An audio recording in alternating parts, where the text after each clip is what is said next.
अधिक महिन्याचे शेवटचे 5 दिवस 11 तारखेला आहे कमला एकादशी, 12 तारखेला आहे प्रदोष व्रत, 13 तारखेला आहे शिवरात्री, 14 आणि 15ला आहे अमावस्या। तर हे 5 शेवटचे दिवस जे आहेत अधिक महिन्यातले ते अत्यंत महत्त्वाचे दिवस आहेत। या दिवशी आपल्याकडनं जमेल तेवढी सेवा आपल्याकडनं घडली पाहिजे आणि त्यातल्या त्यात प्रदोष व्रत आणि शिवरात्री हे भगवान शंकरांच्या उपासनेसाठी त्यांच्या सेवेसाठी अत्यंत महत्त्वाचे मानले गेले आहे।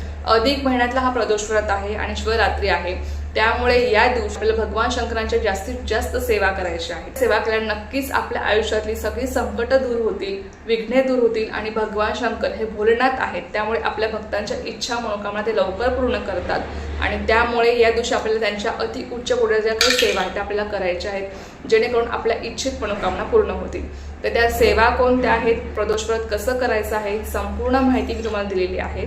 त्याची लिंक मी तुम्हाला खाली देते, त्या लिंकवर जाऊन तुम्ही अवश्य संपूर्ण व्हिडिओ बघा आणि त्यानुसार तुम्ही सेवा करा आणि प्रदोष व्रत करा। तुम्ही एक दिवस सुद्धा प्रदोष व्रत करू शकता, जेणेकरून तुमच्या ज्या काही इच्छा आहेत त्या नक्कीच पूर्ण होतील। धन्यवाद। श्री स्वामी समर्थ।